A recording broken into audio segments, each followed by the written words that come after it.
Ani ra ni diri sa kantora ni dapit sa Atbang sa Susana. Susana. Oh.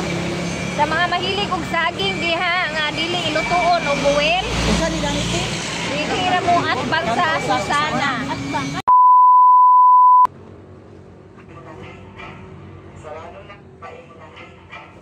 Sarado na guys, kaya paito na ni Mama. Nakaw, at tumi dito sa bana ni Ate Labdab kay Nano namatay si. Halina Joy, where is my battery? Halina. Halina Joy. Halina. Namatay si. Kaya paito na ni. Halina Joy, where is my battery? Halina. Halina si Madam.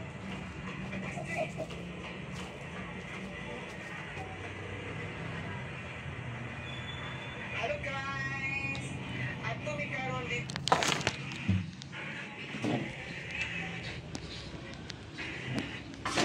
Hello guys! Ato mi karon dito sa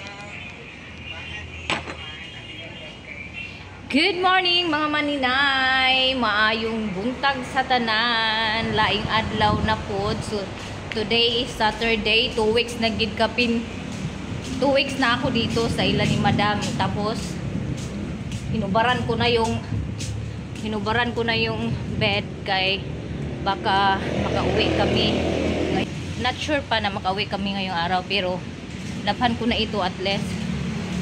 Wala nang labahin no. Ito po yung cover ng bed namin ng pillow cover duha dala ko ako na yung labhan ko na to para wala nang labahin si Tita Sara sa ano namin, hinigaan namin. Ay, buko tabang.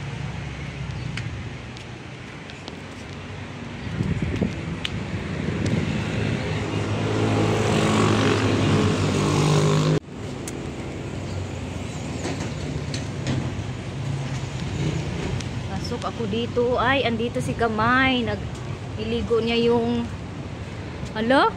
Gamay. Yung mama yan? Lalaki, hindi yan mga ngagat?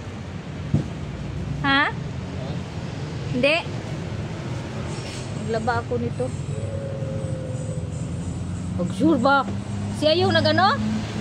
Siya yung nagtinog? Si daddy? Ay, si tita? Litsi. Ay, yatay ko gamay! Ay!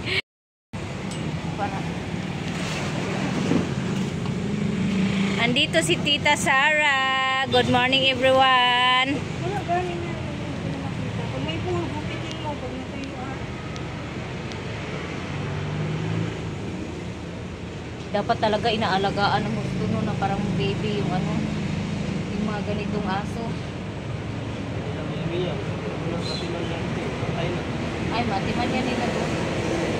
Ang problema lang doon kay mainit siguro. Magkakuha na dito ba? Matagyan naman sa girong dito. Parbo ba no? Ilagyan yan ng ano, ilagyan pa. Di naman makapasok yung mga aso niya sa loob kay lagyan man yun yan ng sira. Ganyan pagpaligo na parang baby. O, pinagkasan ni Gamay. Hello, Doggy!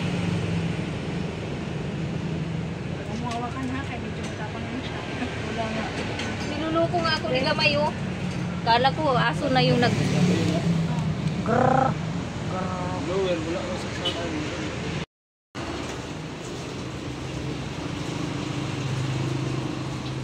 Wala na, fresh na. Wala yan doon.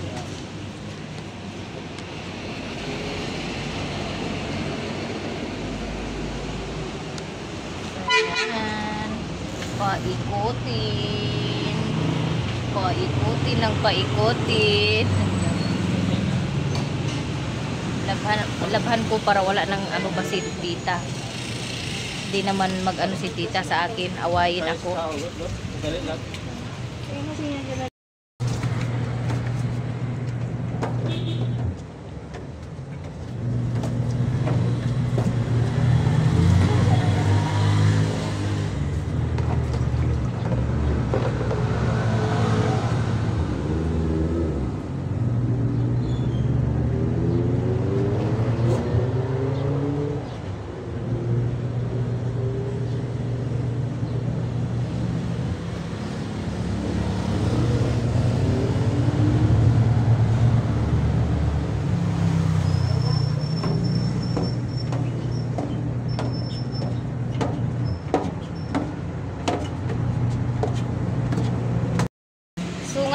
andito na po ako sa likod para pinaikutan ko na po yung bed cover at pillow cover namin sa hinihigaan naming bed para mabawas-bawasan naman yung trabaho ni Tita Sara. So, tapos na po. Ayan, magbabanlaw na po ako, guys. Umot kaayo. Eh, hapit si mong mama, si mong suon. Ako may nangayos ito. Kasi ganito. Si Ate Beng. Si Ate Beng. Pagkataon na yun. Si Ate Lab. Pagkataon isa. Ay, si Ate Lab. Kunyari mo yan. Naana po may bisita, guys. Gidadaan na po biliya o kuan. Blessing. Ay, isa ka sen.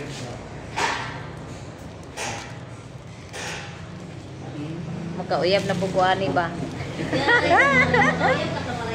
Makauyab na gid siguro Ano kuani. siya, lahit ko siya. Ana na. Amo nang katungkuan. Lahit kami siya klase. Lahi po. Tuloy, tulog ang klase na lang.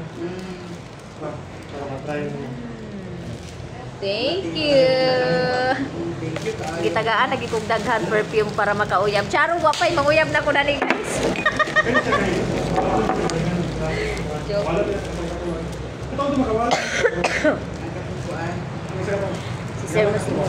Andito na naman. Binisita na naman kami tapos binigyan niya ako ng para patuyuan ko ng keeping. Thank you for this. Min, kung kaning Amerik. Pagpapahan ming madam. Ano yung giris mo? Hey! Just me, naana pud may another blessing. Yan na pud may balik ni Sir Mosimo Pantuhan. Kay iya minggi, dinalhan niya kami ng another flavor of perfume and cream. Ayan oh. Para sa mga kanang mga itching sa lawas, pwede kay ni siya ang cream niya. Idadad ko niya og para ka nag-dry bitaw, dryer sa kasabat sa akong balanghoy na siya'y gidalag hata guys. May binigay siya sa akin na dryer para sa ako ang kasaba pag naghimo o pag nagawa ako ng kasaba chips. Pakita ko sa inyo kung ano yung hitsura ng binigay niya. Actually binigyan na niya kami ng isa pang flavor ng perfume niya. Tapos ganyan ng dalawa kasi tatlong flavor po yung perfume niya. Ito po yung parang sample namin kung pag nag-ano kami ng customer. Tapos pakita ko sa inyo kung ano ang hitsura ng dinala niya sa akin. Ito po yung dinala niya sa akin. Binili daw niya to sa Shopee pero hindi niya nagamit. Kaya binigay niya sa akin. Ito po yung hitsura. Maliit lang siya guys. Pero makapagpatuyo na ako ng 4, 12, 16. Mga 16 ka pesos na kasaba chips yung ano ko. I mean keeping. Kay keeping pa man siya no. So andito yung ano niya zipper. Pero ano to dahil story ano sa kasi siya andana parang ganyan ba. So huli matuyo yung nasa ilalim kasi matatabunan siya sa taas pero it's okay, it's better na rin na ganito kasi limpyo. Pag nag ano na ako guys, pag nakapag-ipon na ako unti-unti na akong bibili ng mga gamit ko para sa aking kasaba chips. Hindi naman for good na talaga na ganyan yung pag ano process ko ng kasaba chips. Nag-isip din ako na balang araw makapagbili na ako ng mga kakailanganin ko sa business ko. So paunti-unti lang talaga yung moves natin dito no, hindi kailangan na direktahan kay hindi man tayo mayaman. Padahan-dahan lang yung ano ko sa mga materials. Para sa cat madam. So, thank you so much, Sir Massimo Pantuhan. Binalikan talaga niya kami dito. At dinala niya yung dalawang flavor ng perfume ito. Mabango siya, as in. Makauyab ko dani. Makauyab jud mo ani, ug ito yung ano nyo, gamitin nyo guys. Andyan si Mami, andyan si Mami, andyan si Mami. Hi guys. Ikaw na tata. Si Joy Joy din, nandito. Maligo sa muna si Maninay. Kananimaho nagtaler. Hay, nanimaho nagtaler. Uy, gihubak ko. Kay grabe, kay expose na ko sa aso sa sigarilyo. Dili ang ako nagbubuha ko itong nagkaon ko sa... Bisirad ini. Di ba na bi? Bisiradan na siya. Kinsa may nagkaon na naman. Ambo. Guys, pumunta lang kami dito sa tindahan na aso at pusa. Tapos ganito lang ginawa ni Tita Sara sa akin. Ginawa na akong aso din. Agoy na. Wa na tanani.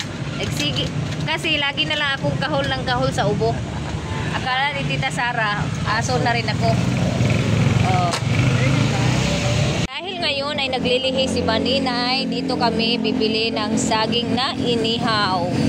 Sana mayroon. Dani. Banana Q. Ay. Ay nabilim. Hala, mami. Wala na lain no. Asa na kita?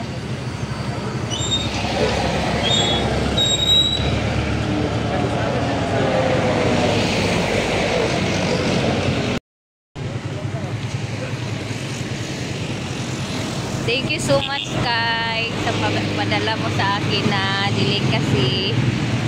Sarap ng yung natikman ko yung ano. Dami nila mga vendors dito sa tabi-tabi. Hindi tulad doon sa amin ba na mag-antay na lang ng mga ayuds. Dito ang sisipag ng mga tao dito. Kanto-kanto may mga vendors. May mga nagtitinda ng barbecue, ng saging. Oh, ayan. Naminto sila. Sana may banana na. Masipag yung mga tao dito magtinda. Ko sa inyo, hihinto din sila pag makahanap na sila ng saging. O, ayan, huminto na sila, nakahanap na sila ng saging. O.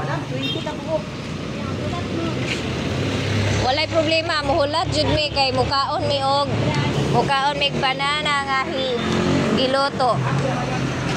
O, andyan may mga vendors din dyan, o.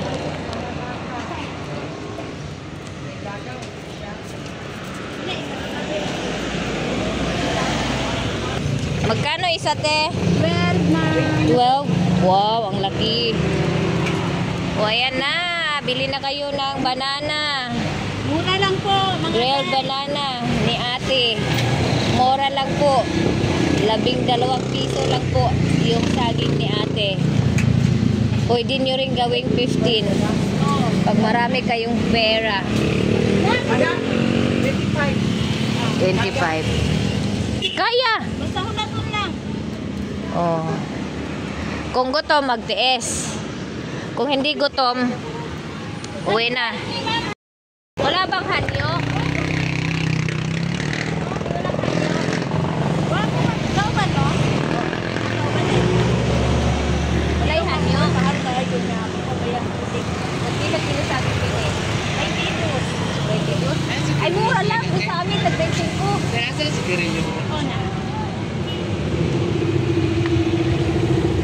Si Ate Sara, maganda to isama kaya hindi talaga niya problema yung lalaki. Problema yan yung hunsoy ng bibig niya. Ako na mo saging lang. Yes. Sa Lucy, kay hindi ka kami sa alikuan. Hindi ka nang... Oh, pero mas mura yung saging ninyo dito, te. Ano ba? 22 lang yung kilo. Doon sa amin, 25. Asa Manila ka rin nani nga to 25 man. Wala ka pisa na ka rin. Wala. Wala ko po'y kamera rin sa kod sa. Minugang ka na yung kuwan bayan. Oh, diba? Satisfied man po ani among dosing sa Uri, akin. Kay kuwapo man. satisfied kimi sa kadako na na imong saging ate. Kasi na mabusog ko. Taman kayo nakabuo. Gani. Busog man Baka ako. kontento na natin.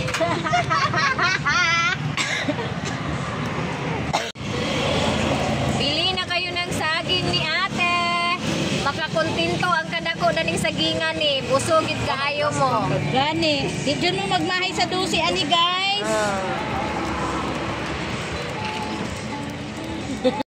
Ako muna ano te? Akin nga muna te. Hi guys! Okay ra ka IT. Yan ikaroon sa kuha. Dani ako trabaho te. Yan ikaroon sa unahan nilang madam. Foods. Kaya nagpalit ko sa sagi. Eh ano te kami din naman yung kakain kahit na alas 5 pa ito matapos okay lang. Pag isa yung ano, buspok man kayo, buspok man kang maring. Ay, punta ka. Mag-gusto pag inangako na ni Mami ba? Kung kwintahon. Ganyan man magpaypay oh. Ganyan magpaypay. Saging mo diha, palit na mo. Dagko kay saging ni ate. Sakto gid ni kabusog, isa ka buok. Saging. Ikaw ma'am, pilay mo order. Pilay mo order. Nagbikilag yung pilay maring. Ay, napalinga kaya pilay mo. Ang tumbang magkasalima oy. Guys, Saging. 25 kabuk among gipalit sa saging. Sige lang, tingin, tulungan kita magpaypaysi para hindi ka mahirapan sa kalisod. Bahala, alas 5 na matapos, kami man magkaon. Okay, Ramino. Alas 5 mo, Manme. Ikaw lang tigpalitin. Saging. Tinuod din ang saging makarami sa aping. Sigurado dyan, kaya tanawang ungkoy, wala din sa kiyawan. Bigay ka yung answer. Ay, nag-ano yung allergy ko, guys. 25 kabuk among gipalit guys. Guys, gusto ko kaayo, awa. Yan, Kung sabay gusto ni mo, ti, kanang 1 minute na, luto na.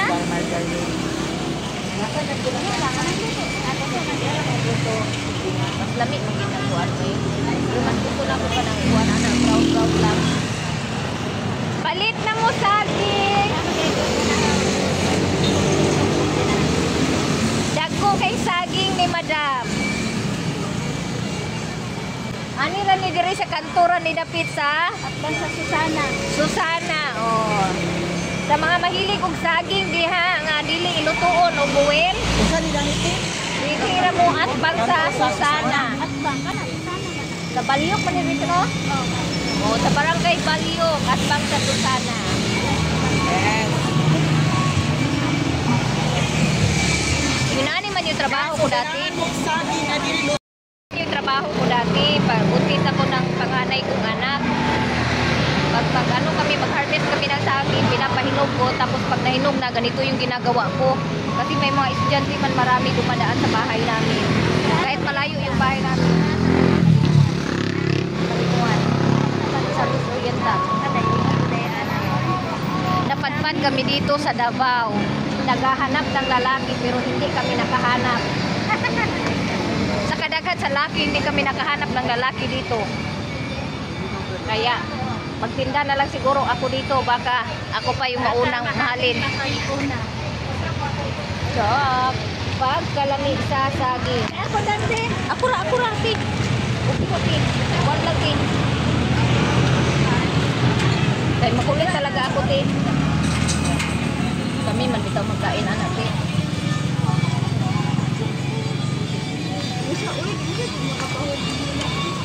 Wala sa dama.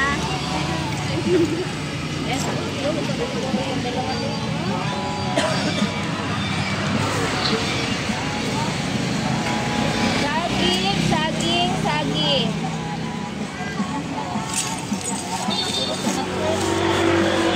Diba, sila pa lang.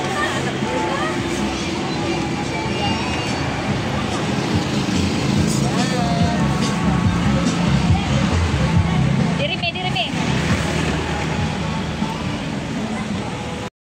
Mga unta, nagliki-liki ang agwang dagat.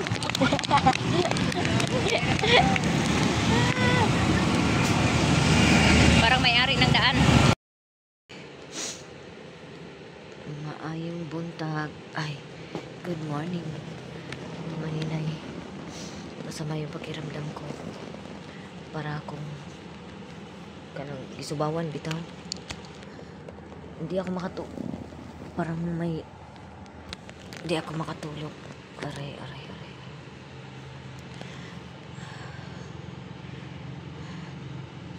pinakahit ko yung magkasakit ako. Hala ka, yung kilay ko bakit ganito? Parang hiniwa-hiwa yung kilay ko.